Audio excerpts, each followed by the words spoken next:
Hey everybody, welcome back to another Dear World English video with me, Dan.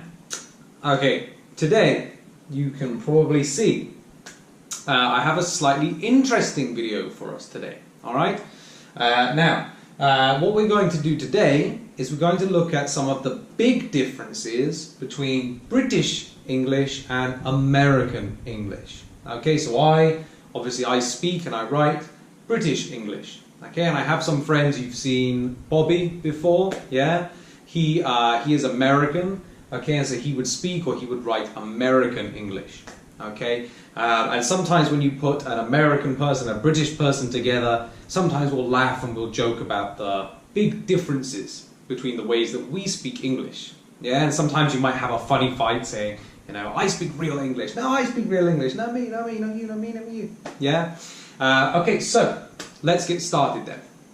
I'm going to give us 10 words, okay, 10 words that we use quite often, okay, but that are not the same between British English and American English.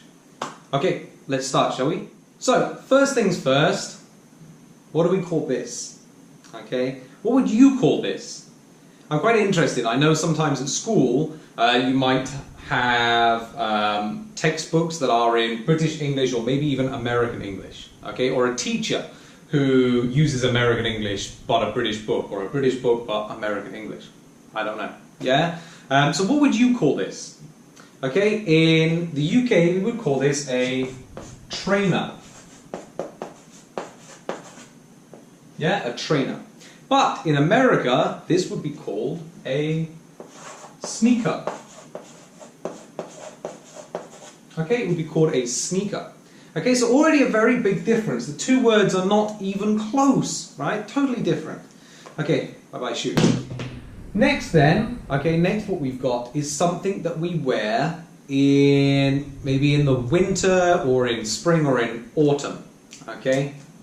Now, we would wear something like this. Yeah? Something a bit longer, it has longer sleeves. Okay, right now I'm wearing a polo shirt. Yeah, remember from last week?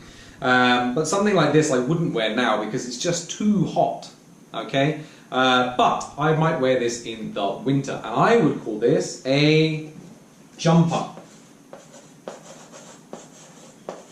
Okay, I would call it a jumper, but in American English it would be called a sweater.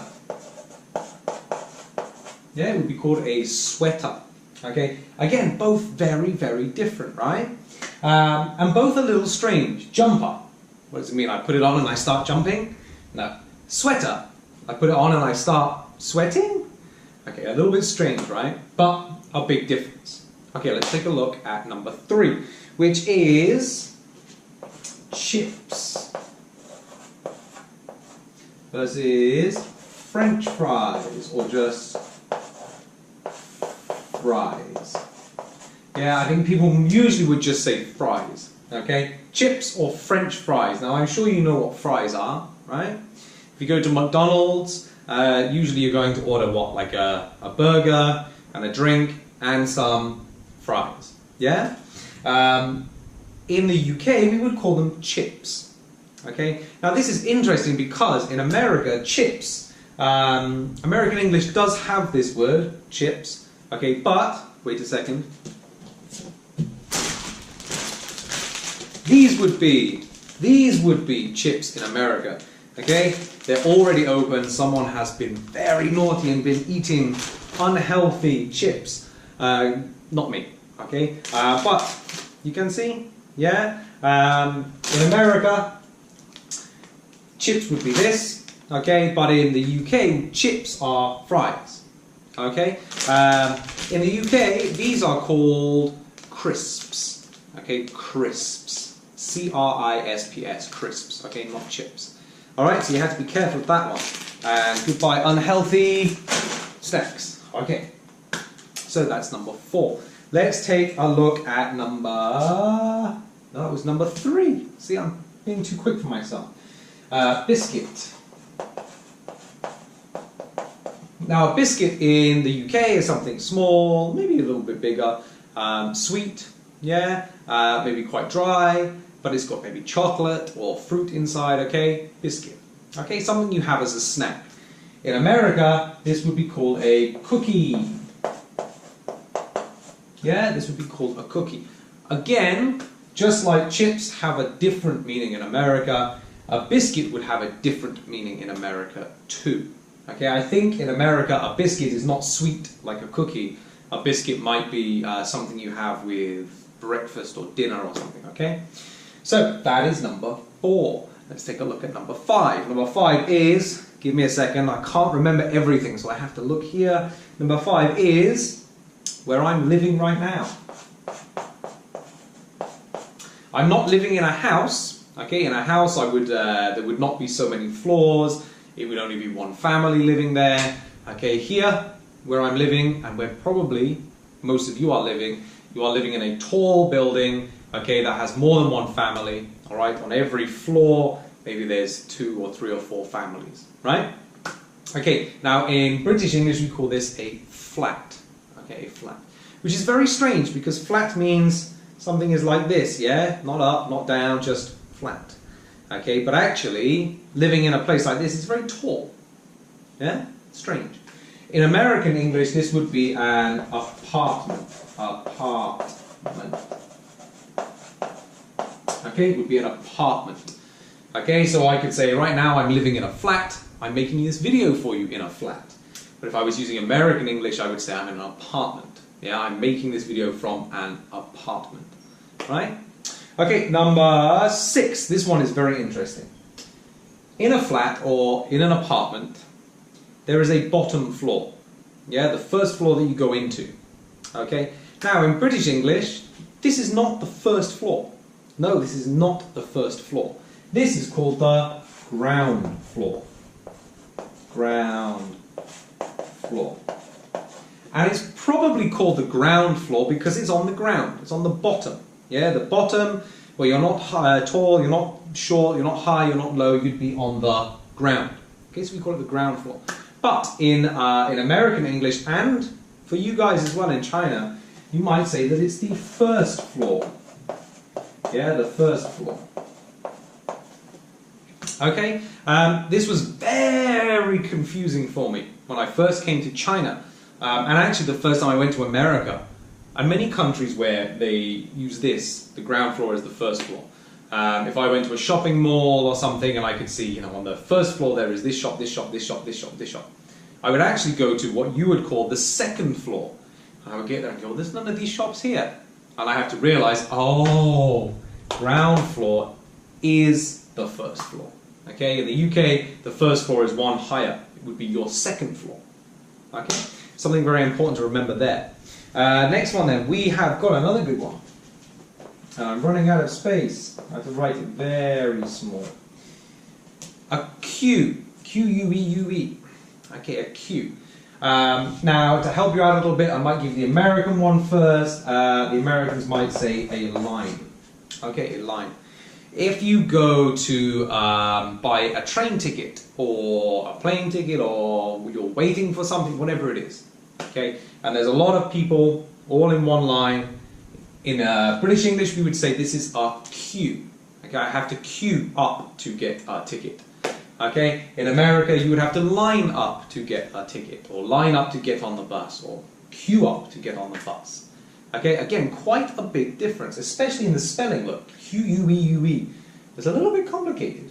And then over here, line, much easier. Yeah? A little bit of a difference for you there.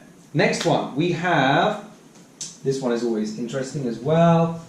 Very small now.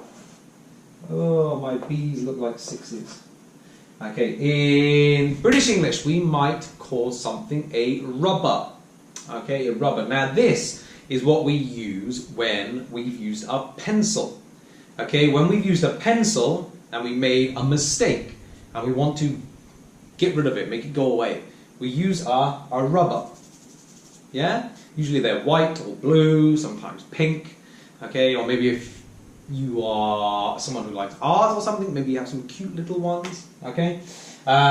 Americans wouldn't call this a rubber. It has a very different meaning in American English. Okay, they would call this an eraser. Eraser. And I'm pretty sure at school you guys will learn eraser, not rubber. Okay? Now, interestingly, in British English, we might actually call this an eraser. Okay? Because we can use it to, get rid of something, erase something. Okay? Same as American English. We wouldn't call this a rubber. All right? All right, number 9. Number 9. Another good one for you. When you live in a flat or, where is it here, an apartment, and you live on a very high floor, you probably don't take the stairs every day. Yeah, if you did, you could be very healthy, but also very tired, and it could take a very long time. So what do we take? In British English, we would call it a lift. Yeah? When you get in on the ground floor of the flat, you go in the ground floor of the flat, you find the lift, you get in the lift and you press the floor button that you want and you will go up to that floor, right? But in American English, you will go into the apartment on the first floor and find the elevator. Elevator. Okay, again, a very big difference. Okay, and then let's look at one last one. All right, it is, you might like this one, sweets. Sweets. I'm pretty sure you can guess what that is. Yeah, something that is sweet, usually not very big. Buy it in a bag. If you're lucky, your parents will give it to you. Yeah, sweets. Okay, or in American English, you probably know this one. It's candy. Candy. Okay, candy. Alright, and so there are 10 very big differences between some things that we use or we eat or we see pretty much every day. Okay, between British English and American English. Now, I don't know why there is such a big difference. Okay, I mean, England and America, or sorry, UK and America, they're quite far away. Okay, so I guess over some time people came up with some different words or some different names for things. But everything makes sense. Not one is better than the other. Okay, it's not that British English is better or American English is better. Each one has its own meaning. Okay, if we take a look at lift and elevator, to elevate means to go up, and to lift also means to go up. They have the same meaning. Yeah, we just use a different word. Let's look at sweets and candy. Okay, again, not a really big difference. They both mean that something that's sweet. Yeah, I guess the British English one here is a little bit more simple.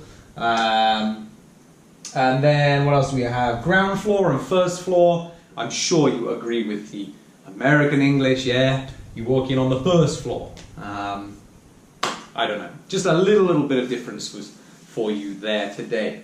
All right. Now maybe in the next video we'll look at some other differences as well. Because actually I think even though this is quite fun to look at, and I do enjoy talking to Bobby about these kind of things, because sometimes we surprise each other. Yeah, you say, is that what you call that? You call those trainers, really? Or you call those sneakers? It can be quite funny, yeah? But it's also very important. I know that, as I said, for some of you in your textbooks it might use British English, but for your speaking you've learned American English, or the other way around. Okay, or you've only learnt American English, but your exam is in British English. Yeah? There are some very big differences, and they can be quite important. Yeah? It does mean sometimes you have to learn 2 of the same word, yeah? Trainer or sneaker. Okay? But I hope that's been useful today. Maybe next week, like I said, next week we might look at the spelling differences. Okay? Because it's not only the words. Okay? Sometimes we use the same word, but a different spelling. Okay? And there are so many more than this. Yeah. Sometimes you might look at these differences and think, wow, it is almost like another language. Okay. But that's all we have time for today. So be sure to watch next week, and maybe we'll look at the spelling differences between some words that we use that are the same. All right. Thanks for watching, guys. See you next week. Bye bye.